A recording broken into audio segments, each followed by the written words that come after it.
I don't know if y'all ever heard of something called the mark of the beast. I'm sure you have. It's about Revelation 13, right? And nobody really knows exactly what that's going to be, and I understand that. I'm not saying that's what this is this evening. But in a nutshell, okay, we're going to cover the ground in a nutshell. You go back, you read it, and you study it out further, okay? But in a nutshell, the false prophet is going to try to make everybody to take this mark of the beast or to worship his name or to worship his image, right? And if you don't do this, you're going to be killed. You're not going to be able to buy and sell and those types of things, right? So I would say, in a nutshell, the mark of the beast is something that you must receive in order to buy and sell, in order to live your life as you regularly live it now. And I don't know about y'all, but I spent a long time, years ago, brother, Bud, going, how in the world would the whole world fall for that? And now, today, as I stand before you in 2025, I go, it makes a lot of sense to me. So I'm gonna walk this down for you guys, okay, with what I printed out here. So I don't know if you've ever heard of the UN. It's called the United Nations, and it's the governing body of the nations of the world. Unfortunately, it was developed here in the United States and is now all around the world.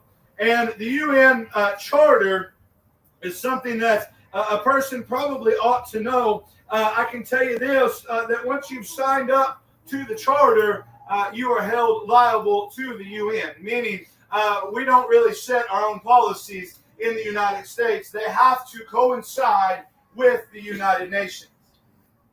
If they don't, technically, according to Article 42 of the Charter, they can militarily make you follow what the UN decides. Okay? Now, if you're looking for one world government, we'll talk about it this evening. Okay.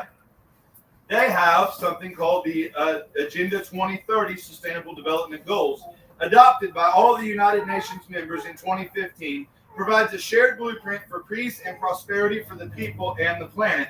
According to Article 42 that I covered here, the Security Council will consider measures to make people follow these things, right? So it would say, if we would not adequately follow the measures put forth by the UN, then the UN reserves the right to maintain peace and restore international security. Such action may include demonstrations, blockades, other operations by air, sea, or land, forces and members of the United Nations, according to Article 42. What does that mean? That means if you are not compliant with the peace that the UN is trying to spread, well, now you are held liable militarily from the UN.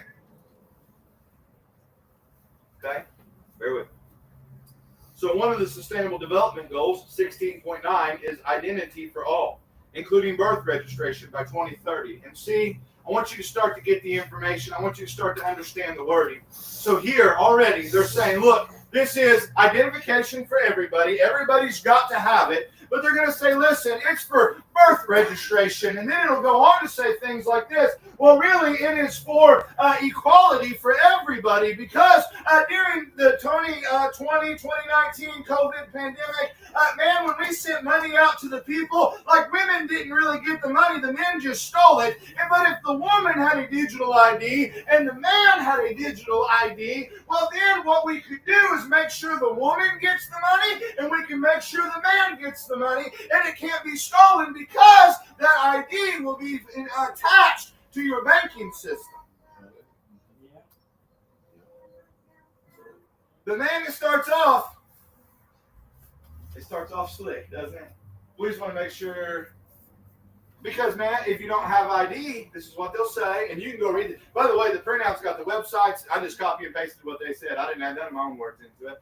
And by the way, what they'll say is something like this. They'll say, look, it's not fair that people around the world don't have identification. They can't take part in banking. They can't take part in voting. They can't take part in governance. So they need to have an ID. And you might think to yourself, man, Justin, that Sustainable Development Goal, that's insane. I don't know if that could ever even happen. Well, let me just keep cruising here. There's something called ID2020, which is an alliance. This is from their website in September of 2018. ID2020, alliance partners working with partnership with the United Nations High Commissioner for Refugees, drafted a format articulation of our perspective on ethical approaches to digital ID. The landmark ID 2020 Alliance Manifesto lays out these shared principles and forms of starting point to guide the future of digital ID globally. So, if you've never looked up ID 2020, it's an alliance group made up of the UN,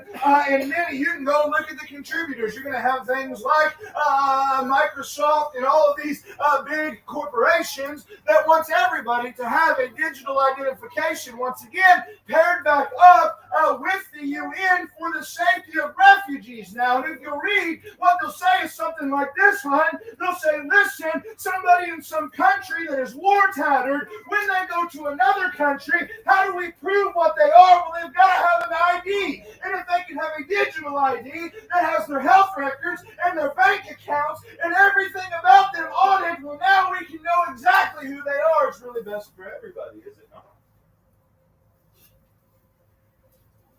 By the way, this is part of their Sustainable Development Goals for Agenda 2030. Now, let's keep going. It says this. According to the UK government, they've put forth a new digital scheme. This is their wording, not mine. A new digital scheme to help combat illegal working while making it easier for the vast majority of people to use vital government services. Digital ID will be mandatory for the right to work checks by the end of Parliament. Now, if you don't understand what all that means, let me try to break it down for you. The UK has made it mandatory that by 2029, everybody that's going to be involved in the workforce has a digital identification. If you don't have it, you will not work, according to the UK Parliament. What does that mean? Well, it's going to be awful hard to buy. It's going to be awful hard to trade. It's going to be awful hard to sell if it is that you don't have a digital identification in the UK. What it's saying is that all of those people there, they're saying, well, listen, how do we stop illegal workers? We make sure that you've got a digital ID. That digital ID is going to be verified by the government. And then what else did they say? If you've not noticed the common language yet, well, this is how you get government help. You got to have your digital ID. That's the UK. And you might think, well, Justin, that's across the pond, not a big deal. Let me go ahead and give you a quick list, according to Google, of countries that are trying to implement the same thing. Canada, developing a digital ID system to improve efficiency and security of government services. India has a large-scale digital ID system which provides citizens with a 12-digit number for various services and aims to reduce fraud and government benefits.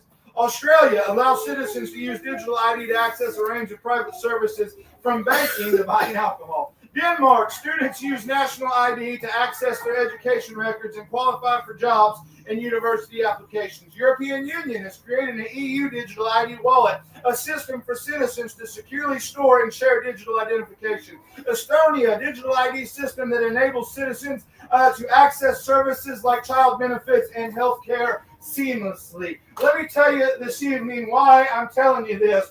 Because I'll be honest with you, I'm not trying to down anybody, but I'm not sure that we're looking clearly at the world that is around us. I look at these things and I say, that's awful mark of the beastie to me. I'm not saying that's what it is, but what I am saying is this: if nothing else, it is blowing the rock right out of the way for the mark of the beast to come swooping in right behind it. And if we as the children of God don't begin to wake up, remembering that you are a part of the kingdom of God, remembering that the Spirit of God is living down inside of you, if we don't start to wake up, how in the world will them lost loved ones ever see Christ if we're living our life like none of this matters?